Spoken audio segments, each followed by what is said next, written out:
کس لیے؟ کون سا بڑا نفع اس میں چھپا ہوا ہے؟ کون سی بڑی نعمت مجھے ملنے والی ہے؟ تجارت جب آدمی کرتا ہے تو سوچتا ہے منافع کیا ہے، اس پہ ملے گا کیا؟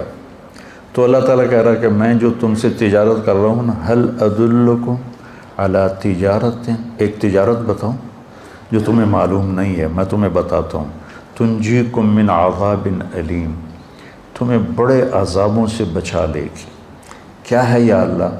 تؤمنون باللہ ورسولہ، اللہ اس کے رسول پہ ایمان لاؤ۔ اور ایمان بنانا کوئی بڑے پہاڑ چوٹنے والی بات نہیں ہے۔ آپ کو ایک حدیث سناتا ہوں، آپ کو تسلی ہوگی۔ اذا سرت کا حسنۃ وساءت کا سیئۃ فانت مومن، تجھے نیکی کر کے خوشی ہو، نیکی کر کے خوشی ہو، اور گناہ کر کے تمہیں پریشانی ہو تو تو ایمان والا ہے، تو ایمان والا ہے۔ ایمان والے کا مطلب ایسا نہیں ہے کہ اس سے کوئی خطا ہوگی ہی نہیں، نہیں نہیں، یہ غلط تصور ہے۔ یہ ہمارے یہاں ایسا تصور پیدا ہو گیا، لو یہ داڑھی رکھ کے تو جھوٹ بولی جاتا ہے، اور تو داڑھی مڈا کے جھوٹ بول رہا ہے، تو دو گناہ کر رہا ہے، وہ ایک کر رہا ہے۔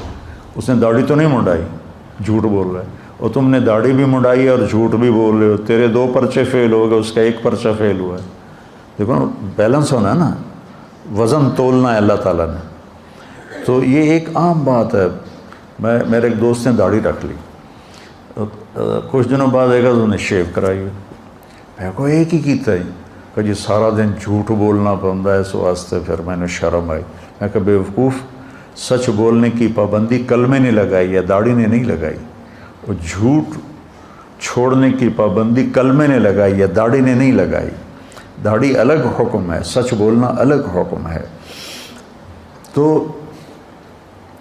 اذا سرت کا حسنۃ وساءت کا سیئۃ، تم اچھا کرو، نیکی کرو اور تمہیں اچھا لگے، خوشی محسوس ہو، گناہ ہو جائے تو تمہیں دکھ ہو، انت مومن، تو ایمان والا ہے۔ یہی ایمان اللہ نے کہا بناؤ۔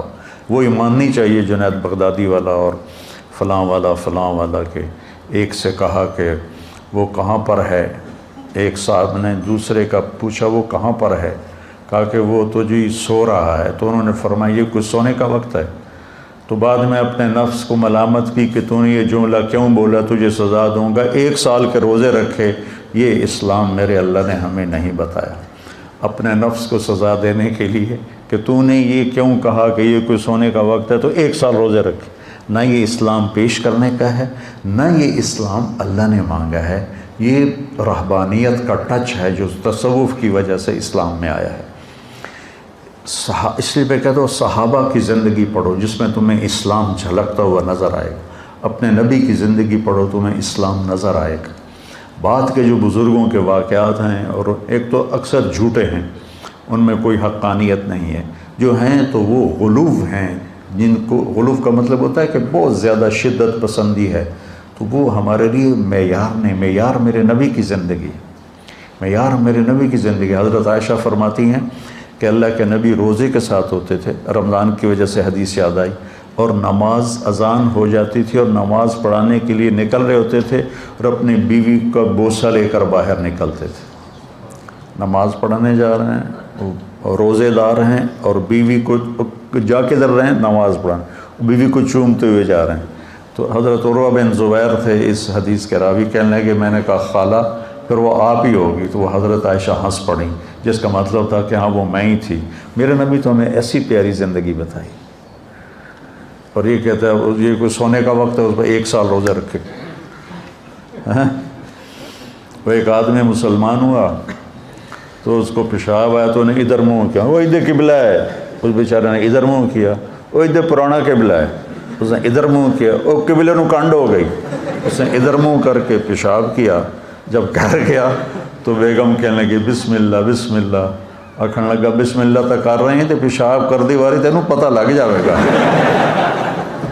تو ایسا اسلام ہمیں نہیں چاہیے، یہ اسلام نہیں ہے، یہ لوگوں کے اپنے ذوق کی چیزیں ہیں۔ 30 سال سے میں ستو کھا رہا ہوں، ہے نا فضائل اعمال میں واقع، بھائی تو کھا ستو سانو کیوں دسی جانا ہے؟ میرے نبی نے تو ساری زندگی کھانا کھایا ہے، پسند۔ میرے نبی نے صرف 1 دفعہ باسی روٹی کھائی، ام ہانی کے گھر، ورنہ ساری زندگی آپ یا تازہ کھایا یا فاقہ کیا، یا آپ تازہ کھاتے تھے یا فاقہ کرتے تھے، آپ نے رکھا ہوا کھانا نہیں کھایا۔ صرف فتح مکہ پر ام ہانی رضی اللہ عنہ کے گھر باسی روٹی تھی، آپ نے تھوڑی ان کی دلداری کے لیے کچھ کھا لی ہوگی، ورنہ آپ کی عادت مبارکہ تھی یا آپ تازہ کھاتے تھے یا پھر فاقہ فرماتے تھے۔ تو ایمان کا مطلب کہیں کوکاف پہ جانا نہیں ہے، 24 گھنٹے کی زندگی میں سچ بولے، جھوٹ نہ بولے، دیانتداری سے کاروبار کرے، دھوکہ نہ دے، زبان کی حفاظت کرے، گالی، غیبت، چغلی، الزام، شکایتیں یہ نہ کرے، رزق حلال کمائے، تو یہ کامل مکمل ایمان والا ہے۔ پھر اس میں کبھی کوئی اس سے اونچ نیچ ہو جائے تو توبہ کرے تو اللہ معاف کرے گا۔ یہ ہے اللہ رسول پر ایمان۔ یہ کوئی کوکاف پہاڑوں میں نہیں جانا، کوئی غاروں میں جا کے نہیں بیٹھنا، سچ بولے، دیانتداری سے اپنے کام کاروبار کرے، اپنے اخلاق اچھے رکھے، رزق حلال کمائے، تو یہ کامل ایمان والا ہے، مکمل ایمان والا ہے۔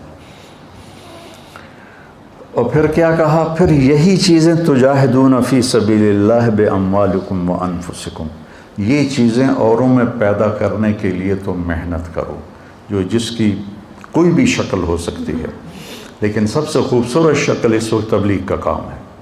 تبلیغ کا کام متعین نہیں ہے کہ بھئی یہی دین کی محنت ہے، یہ بچے بھی دین کی محنت کر رہے ہیں، ان کے استاد بھی دین کی محنت کر رہے ہیں، خانقاہوں والے بھی ہیں، اور کتابیں لکھنے والے ہیں، واعظ کرنے والے ہیں، نصیحت کرنے والے ہیں، لیکن جو سب سے اس وقت نفع والا کام ہے وہ تبلیغ کا ہے۔ تو اس پر اللہ تعالیٰ کہتا ہے ہوگا کیا؟ یغفر لکم ذنوبکم، پہلا کام تو یہ کروں کہ تمہارے سارے گناہ معاف کروں۔ قوم نوح کے لیے اللہ نے کہا یغفر لکم، کیا ہے بلا؟ من ذنوبکم، تمہارے کچھ گناہ معاف کرے گا۔ اور ہمیں اللہ نے کہا یغفر لکم ذنوبکم، تمہارے سارے معاف کروں گا۔ سبحان اللہ، تو گناہوں کی معافی ہو جائے تو بہت بڑی بات۔ پھر یدخلکم، تمہیں جنت میں پہنچاؤں گا، کون سی؟ تجری من تحتها الانہار، جس میں دریا بہتے ہیں۔ نہر عربی میں دریا کو کہتے ہیں، ہمارے ہاں نہر کا ترجمہ اور ہے، اور عربی میں نہر دریا کو کہتے ہیں، یہ ہمارے والی نہر کو نہیں کہتے جس کو نکالا جاتا ہے۔ تو ایک ایسی جگہ لے جائے گا جہاں دریا بہتے ہیں، کس کے؟ من ماء غیر آسن، پانی ہے جو گدلا نہیں ہوتا، من لبن، دودھ ہے، لم یتغیر طعمہ، جس کا ذائقہ نہیں بدلتا، تھوڑے دیر دودھ پڑ رہے کھٹا ہو جاتا ہے، وہ دودھ کبھی کھٹا نہیں ہوگا۔ من عسل مصفی، شہد ہے جس کو چھاننے کی ضرورت کوئی نہیں ہے، ہم چھتا لیتے ہیں تو اس کو چھانتے ہیں۔ من خمر لذت للشاربین، اور شراب ہے جو لذت کے ہے پینے والوں کی۔ یہ تین چیزوں کے ساتھ اللہ نے یہ لفظ استعمال نہیں کیا، لذت للشاربین، پانی بھی ضرورت ہے، دودھ بھی ضرورت ہے، شہد بھی ضرورت ہے، اور شراب لوگ ضرورت کے لیے نہیں پیتے، لذت کے لیے پیتے ہیں۔ لیکن پاگل پھر الٹیاں کر رہے ہوتے ہیں، منہ سے بدبو آ رہی ہوتی ہے، شرابیوں کے ساتھ وقت گزر، ہمارے ساتھ کالج کے لڑکے شراب پیتے تھے، تو الٹیاں آ رہی ہیں، اندر ہی پیشاب نکل رہا ہے، بری حالت ہوتی ہے، اور بے ہوش ہو گئے تو لذت کا احساس ویسے ہی ختم ہو گیا۔ تو اللہ نے کہا پاگلو اس کو چھوڑ دو، لذت للشاربین، میں نے تمہاری لذت کے لیے شراب بنائی ہے، اس کا ایک گونڈ پی لو گے تو نہ سر میں درد ہوگا نہ چکر آئیں گے، لیکن آسمانوں پر اڑو گے لذت کے۔ من تحتها الانہار، اور پھر آگے کہا وَمَسَاكِنَ طَيِّبَةً فِي جَنَّاتِ عَدْنٍ، اور جنت الفردوس میں تمہارے لیے اعلیٰ گھر بنائے ہیں، مساکن طیبہ۔ جنت الفردوس کے گھر کی ایک اینٹ سونے کی ہے، ایک چاندی کی ہے، ایک موتی کی ہے، ایک یاقوت کی ہے، ایک زمرد کی ہے، اور مشک اس کا گارا ہے، مشک اس کا گارا ہے، اور زعفران اس کی گھاس ہے، اور اللہ کا عرش ان کی چھت بنایا ہے اللہ تعالیٰ۔ اور فرش سے لے کر چھت تک 1,00,000 ہاتھ، یعنی 25 لاکھ فٹ کی بلندی پر چھت ہوگی، 25 لاکھ فٹ کی بلندی پر چھت ہوگی۔ تم 5 فٹ کے نہیں جاؤ گے، تم بھی 130 فٹ کے جاؤ گے، ورنہ تو تم اس میں ایسے نظر آئے گا جیسے کوئی مچھر پھر رہا ہو۔ اگر تم 5 فٹ کے چلے گئے پھر تو ہم اس گھر میں مچھر کی طرح نظر آئیں گے۔ اللہ 130 فٹ کی ہائٹ دے گا، عورت کو بھی دے گا، مرد کو بھی دے گا، فی جنات عدن۔ اب میری ایک بات پہ غور کرو، جب آدمی کے پاس پیسے آتے ہیں نا تو سب سے پہلے وہ گھر بدلتا ہے۔ گھر بدلنے کے لیے کہتا ہے نہر کے کنارے گھر ہو، وہ جو نہر بہ رہی ہے، فیصلہ ہوا ایک ہی تو نہر ہے، باقی تو گندی گند ہے، تو جگہ بدلتا ہے، لوکیشن اچھی ہو اور گھر اچھا ہو۔ گھر اچھا ہونے کی 2 خوبیاں ہیں، ایک اس میں ضرورت کی چیزیں پوری ہوں، ایک اس کا نقشہ خوبصورت۔ تو مساکن طیبہ فی جنات عدن، جنات عدن لوکیشن بڑی اعلیٰ ہے، ساری جنتوں میں جنت الفردوس سب سے اعلیٰ درجے کی، سب سے اعلیٰ۔ جس دن اللہ نے جنت الفردوس کو بنایا ہے اس دن سے لے کر آج، اور آج سے قیامت تک روزانہ اس کو پہلے سے 5 گنا زیادہ خوبصورت کرتا ہے۔ تو کیا چیز بن رہی ہوگی، کیا سما بننا ہوگا۔ یہاں کا مور ناچتا ہے تو دل باغ باغ ہو جاتا ہے، جب وہاں کا مور ناچے گا تو کیا منظر ہوگا۔ یہاں کی بلبل جب کوئل آواز نکالتی ہے تو آدمی حیران ہو جاتا ہے، وہاں کی کوئل جب آواز نکالے گی تو کیا سر ہوگا۔ یہاں کی موسیقی سن کر لوگ سر ہلانے شروع ہو جاتے ہیں، جنت کی موسیقی سنیں گے تو کیا حال ہوگا۔ ایک شخص نے پوچھا یا رسول اللہ جنت میں موسیقی ہے؟ آپ نے کہا ہاں ہے، ایک درخت ہے اس کا نام ہے فیض۔ اس کا فیض کیا ہے کہ وہ ہوا اس کے ٹہنیوں کو ہلاتی ہے، تو ٹہنیاں اور پتے آپس میں ٹکراتے ہیں، اس سے ایسے سر نکلتے ہیں کہ ہزاروں سال بیٹھ کے سنتے رہو گے تو سننے کا مزہ ختم نہیں ہوگا، بلکہ بڑھتا رہے گا، بڑھتا رہے گا، بڑھتا رہے گا۔ اور اس کے درخت کے نیچے جنت کی لڑکیاں ہیں جو مل کر پھر گانا گاتی ہیں، اور جنت والے اس کو سن کر جنت بھی بھول جاتے ہیں، اپنا آپ بھی بھول جاتے ہیں کہ ایسی عالی شان تمہارے لیے اللہ نے سامان۔ مساکن طیبہ فی جنات عدن، لوکیشن بڑی اچھی ہے۔ مساکن، مساکن کا مطلب ہے ضرورت کی ہر چیز موجود ہے، ہر چیز موجود ہے، سکن اس لیے تو ہے مساکن۔ طیبہ کا مطلب ہے بڑا خوبصورت نقشہ ہے، بہت خوبصورت نقشہ، تو ساری گھر کی چیزیں پوری ہوگی۔ جگہ بڑی اعلیٰ ہے، جنت الفردوس، ضرورتیں ساری پوری ہیں، مساکن، خوبصورت بہت ہے، طیبہ۔ اور پھر یہاں آدمی زندگی گزار کے گھر بناتا ہے، پھر اس کو تبدیل کرنا چاہے تو کوئی ایک پلک جھپکنے کا کام تو نہیں ہے، پھر نیا گھر بنانے کے لیے مدتیں چاہیے، اور وہاں تم نے ایک لمحہ گزارا اور تمہارے جی میں ہے کہ نہیں ایسا نہیں، مجھے ایسا چاہیے، تو وہیں ایک پل میں وہ سارے گھر کا نقشہ تمہاری سوچ کے مطابق اللہ بنا دے گا۔ نہ کوئی اینٹ ٹوٹے گی، نہ کوئی پتھر ٹوٹے گا، نہ کوئی مٹی اٹھے گی، نہ کوئی مستری آئے گا، نہ کوئی مزدور آئے گا، نہ کوئی سیمنٹ آئے گا، نہ کوئی سیڑھی آئے گی، نہ کوئی کیل قابلہ آئے گا، اور تمہارے جی میں آئے گا کہ نہیں مجھے ایسا نہیں، مجھے تو ایسا چاہیے۔ تو جب تمہارے جی میں آئے گا ایسا چاہیے تو دوسری نظر میں تمہیں وہ گھر ویسا ہی نظر آئے گا۔ پھر تو نے ایسا نہیں مجھے ایسا چاہیے، کھیلتے رہو، کھیل ہے، کھیلتے رہو، نہیں مجھے ایسا چاہیے، پھر نہیں اب مجھے ایسا چاہیے، ہاں نہیں اب مجھے ایسا چاہیے، اب مجھے ایسا چاہیے۔ یہاں بڑی بڑی گاڑیوں والے ماڈل گاڑی کا نکالتے ہیں، کم از کم 3 سال ایک ماڈل چلتا ہے، کیونکہ نئے ماڈل کو تیار کرنے میں وقت لگتا ہے، اور اس پہ جو ڈائیاں بنی ہوتی ہیں وہ ساری توڑنی پڑتی ہیں، پھر نئی ڈائی بنانی ہوتی، تو 3 سال کم از کم لگتے ہیں ایک ماڈل کے بعد دوسرا ماڈل آنے میں، 3 سال، 4 سال، 5 سال بھی لگ جاتے، اور پھر وہ جا کر نئی گاڑی لاتے ہیں۔ اب صحابہ کو تو پتہ نہیں تھا کہ مرسڈیز بھی آئے گی اور ٹویوٹا بھی آئے گی اور بینٹلے بھی آئے گی, BMW بھی آئے گی. وہ تو گھوڑے اونٹ ہی پوچھتے رہے. ایک صحابہ نے پوچھا یا رسول اللہ جنت میں گھوڑے ہیں؟ آپ نے کہا ہیں. اس ویکھیا ہی گھوڑا ہے اور اس کی ویکھنا ہے. دوسرے نے پوچھا یا رسول اللہ جنت میں اونٹ ہیں؟ آپ نے کہا ہیں. ان کے پر ہوں گے سبز زمرد کے, تم اس پر بیٹھو گے وہ تمہیں لے کے اڑیں گے, جدھر تمہاری نظر جائے گی وہاں اس کا قدم جائے گا. اتنی لمبی ان کی, اتنی تیز ان کی پرواز ہوگی. لیکن ہم اگر آج اللہ کے نبی ہوتے تو ہم پوچھتے یا رسول اللہ جنت میں مرسڈیز ہے, جنت میں BMW ہے, جنت میں بینٹلے ہے, جنت میں روز رائس ہے. ہم نے تو یہ پوچھتے. اب ہمیں تو ہمارا علم تو صحابہ سے زیادہ ہو گیا دنیا کے لحاظ, تو ہم تو کہیں گے یا اللہ مرسڈیز چاہیے, وہ ٹک ہوگا اور مرسڈیز سامنے ہوگی. نہیں, اس کا لائٹیں چینج کرنی ہے, یوں ہوگا اور لائٹیں چینج ہو جائیں گی. اس کا اندر سے انٹیریئر تبدیل کرنا ہے, یوں ہو کر انٹیریئر تبدیل ہو جائے گا. تو مساکن ضرورت ہر چیز پوری ہے. لیکن عجیب بات ہے کہ پوری جنت میں ٹوائلٹ کوئی نہیں, اور واش روم کوئی نہیں, اور کپڑے دھونے کی جگہ کوئی نہیں, واشنگ مشین کوئی نہیں. سبحان. اور رہنا ہمیشہ کے لیے.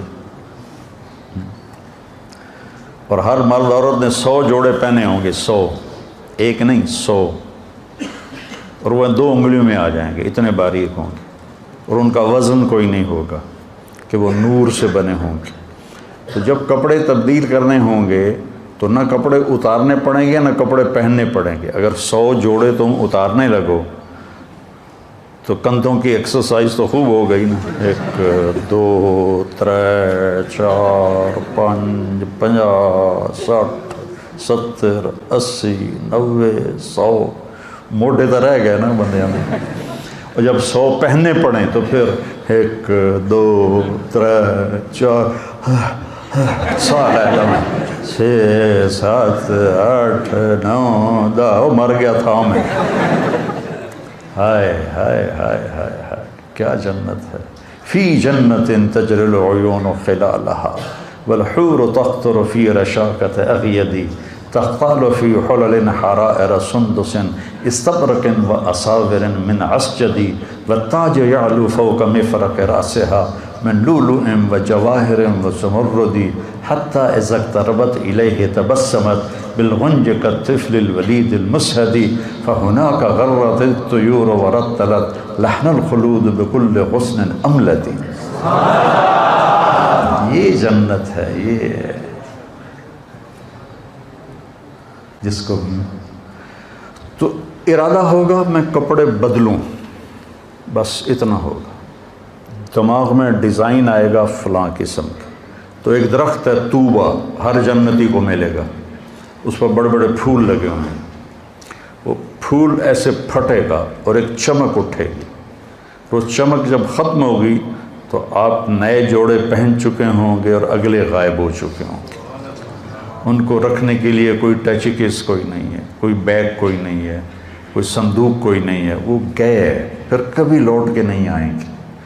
اب چاہے دن میں 1000 دفعہ کپڑے بدلو کوئی مسئلہ نہیں, چونکہ آپ نے یوں کر کے ایک اس کا رومال بھی نہیں اٹھانا ہے, وہ سب اللہ کے ذمہ ہوگا. تو کہہ رہا تمہیں تجارت بتاتا ہوں, تمہیں بڑے دکھوں سے بچائے گی, بڑی اسپیشل تجارت ہے. ایک اپنا ایمان ٹھیک کر لو, اتنا کر لو کہ گناہ سے دکھ ہو, نیکی سے خوشی ہو, اور فرائض پورے کر لو. اور فرائض کے بعد یہ 4 باتیں میں نے بتائیں. سچ بولو, دیانتداری سے معاملات کرو, اخلاق اچھے کرو, رزق حلال کماؤ. تو پھر تم آ جاؤ, تمہارے گناہ کے سارے پیپر صاف کر دوں گا, اور تمہارے لیے خوبصورت گھر ہوگا, اور تمہارے لیے ضرورت ساری پوری ہوگی. اور کچن بھی کوئی نہیں جنت میں. یار یہ بھی یاد آ گیا, جنت میں کچن بھی کوئی نہیں. ایک دفعہ ہم بیٹھے تھے مولانا سعید خان صاحب کے پاس, تو ایک نے پوچھا جی جنت میں حقہ ہوگا؟ تو مولانا نے کہا حقہ تو ہوگا پر آگ لینے جہنم جانا پڑے گا.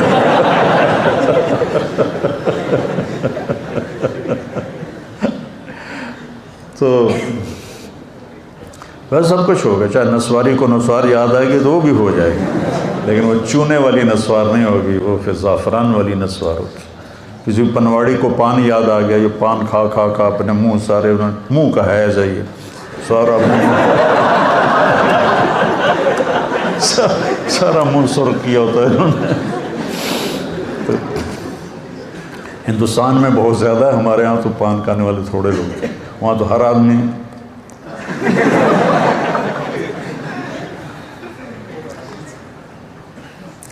تو اللہ تعالیٰ کہتا تم آ جاؤ، گناہ سارے معاف، بہترین گھر ہوگا، ہر ضرورت پوری ہوگی، اور انتہائی خوبصورت ہوگا، اور بہت اعلیٰ جگہ پر ہوگا، فی جنات عدن۔ پھر کہا ذالک الفوز العظیم، ہوا یہ حالات، ذالک الفوز العظیم، یہ ہے اصل کامیابی، کہ تمہیں جنت ملے، تمہیں اللہ کی رضا ملے، تمہارے گناہ معاف ہو جائیں، یہ تجارت ہے اصل کامیابی۔ لیکن میں اللہ پہ قربان جاؤں، اللہ ہمارا خالق ہے، کہنا کہ وہ اخرا، ایک اور بات بھی ہے، یہاں قرآن کا لہجہ بدل جاتا ہے، وہ اخرا، ایک اور چیز بھی ہے جو تمہیں پسند ہے، تحبونہا، اللہ تعالیٰ کہہ رہا ہے مجھے پتہ ہے میرے بندو، تم دنیا لیے بغیر تمہیں جنت پر تمہارا گزارا نہیں ہوگا، تم کہو گے کوئی پراٹھا اتنا بھی چاہیے، تو وہ اس کو اللہ نے کہا وہ اخرا، وہ ایک اور چیز بھی ہے، تو میرا چہرہ دیکھو ایک اور چیز بھی ہے۔ تو لہجہ، چہرے کا انداز اس کو ہلکا بنا رہا ہے کہ کوئی معمولی چیز ہے، کوئی بڑی چیز کوئی نہیں ہے، وہ اخرا، اخرا، آدمی اپنا شکل بھی بدلتا ہے اور ہاتھ کے حرکت کو بھی اس کے ساتھ تائید کے طور پر وہ اخرا، ایک اور شے بھی ہے، تو انہوں بڑی چنگی لگی، اللہ نے بڑی چنگی نہیں لگی تو انہوں چنگی لگ دی ہے، کی ہے نصر من اللہ و فتح قریب، یا اللہ دنیا بھی دے، اس کے بغیر گزارا نہیں۔ وہ قتادہ بن نعمان رضی اللہ عنہ کی آنکھ ضائع ہو گئی فتح غزوہ احد میں، تو ان کی آنکھوں میں تیر لگا ہوا تھا، تو وہ یا رسول اللہ میرے آنکھوں میں تیر لگ گیا، تو آپ نے کہا آنکھ چاہیے یا جنت چاہیے؟ کہنے لگے مجھے دونوں ہی چاہیے، آنکھ بھی چاہیے جنت بھی چاہیے۔ تو آپ نے ان کا تیر نکالا اور وہ جو کیما بن گئی تھی آنکھ، اس کو اپنے ایسے ہاتھوں میں انگلیوں میں لیا اور ان کی آنکھ میں رکھ کر اوپر ایسے ہاتھ پیر کر کا اللہم اجعلھا احسن عینیہ، یا اللہ دوسری آنکھ سے زیادہ خوبصورت کر دے، تو اپنے انگلیاں ہٹائیں تو وہ چمک رہی تھی روشن آنکھ۔ تو ہمارا بھی مذہب قتادہ بن نعمان والا ہے کہ یا اللہ دنیا بھی چاہیے جنت بھی چاہیے، ایتھے سکی کھا کے گزارا کوئی نہیں۔ تو میرا رب ہم سے ایک تجارت کر رہا بچوں، یا باہر کا مجمع آیا ہوا ہے، اب لوگ تبلیغ میں جایا کریں، زیادہ نہیں 3 دن ہر مہینے لگا لیا کریں، آپ کے ہر مسجدوں میں تبلیغ کا کام ہو رہا ہے، تو انشاءاللہ العزیز اللہ تعالیٰ یہ ہر مہینے 3 دن اگر آپ جاتے رہیں گے تو آپ کی زندگی میں بہت بڑی تبدیلی آ جائے گی۔ اور یہ طاق راتیں چل رہی ہیں، آج بھی طاق رات ہے، شب قدر ہے یا نہیں ہے یہ تو اللہ کے علم میں ہے۔ ہمارے ہاں 27 کا اہتمام کیا جاتا ہے، 27 ضروری نہیں ہے، کبھی 21، کبھی 23، کبھی 25، کبھی 27، کبھی 29۔ تو ان طاق راتوں میں اللہ تعالیٰ کوئی ایک رات، یہ بچوں کو تو انشاءاللہ نصیب ہو جائے گی، ایک رات ان کی گھر میں آئے گی تو تھوڑا سا جاگ لیں گے تو انشاءاللہ ساری پانچوں راتیں ان کی تو مزے میں ہیں، اللہ کا علم پڑھ رہے ہیں، حدیث پڑھ رہے ہیں، قرآن پڑھ رہے ہیں۔ آپ جو آئے تشریف لائے ہوئے اپنے گھروں میں جاگنے کا اہتمام کر لیں، چھوٹی راتیں ہیں۔ تو ایک تو کوئی والدین کا نافرمان ہے تو ماں سے معافی مانگ لے، کوئی شراب کا عادی ہے تو توبہ کر لے، کوئی رشتہ داروں سے لڑا ہوا ہے تو صلح کر لے، کوئی دل میں کینہ بغض نفرت رکھتا ہے تو اس کو دل کو صاف کر لے، تو پھر انشاءاللہ بخشش کی مہر اللہ کے نبی نے لگا کے دی ہے کہ شراب نہ پیتا ہو، ماں باپ کا نافرمان نہ ہو، رشتہ داروں سے لڑائی نہ لڑتا ہو، دل میں بغض نہ رکھتا ہو، تو شب قدر میں سب کی بخشش ہو جاتی ہے۔ لیکن یہ 4 کام میں سے کوئی ایک کام بھی کسی کے اندر ہے تو پینڈنگ ہو جاتا ہے، یہ نہیں کہ اس کی ہوتی نہیں، اگر وہ توبہ کر لے گا تو معاف ہو جائے گا۔ تو میرے عزیزو، یہ مختصر سی زندگی ہے، نہ جانے بلا لے پیا کس گھڑی، تو کیا کیا کرے گی اری دن کے دن، بلانے والے کا بلاوا پتہ نہیں کب آ جائے۔ تو ہم اپنی آخرت کو بنانے کے لیے، یہ ہمیں اللہ نے بہترین کام دیا ہے تبلیغ کا، 3 دن ہر مہینے آپ جاتے رہیں تو انشاءاللہ آپ کی زندگی میں